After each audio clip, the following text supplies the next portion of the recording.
10 წელი ავსწავლობ და შედეგი არ მაქვს, კურსებიც გავიარეო, კაცმა თქვა და აი არ გიცნობს, არ ვიცი რა ეკეთებია, მაგრამ აი რატომღაც ძალიან დარწმუნებული ვარ, რადგან ამ საქმეში სიტყვა მეთქმის, რომ ეგ 10 წელი არაფერი არ გეკეთებია, აი შანსი არ არის ადამიანმა 10 წელი რაღაც საქმის სერიოზულად გული დაუდო და არ გამოგივიდეს.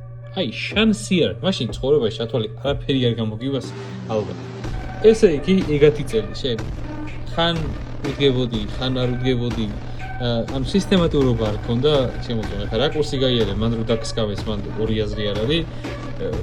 ფაქტია რომ იმენა დაისკავე მაგურსები რაც გავლილი გაქვს, მაგრამ აი შენი თანც რო 10 წელი გესწავლა, სულ 10 არა, 3 მინიმუმ, 3 წელი, მინიმუმ არა, მაქსიმუმ. აი ამ საქმეში აი ეგეთი სათქმელი არ გექნება.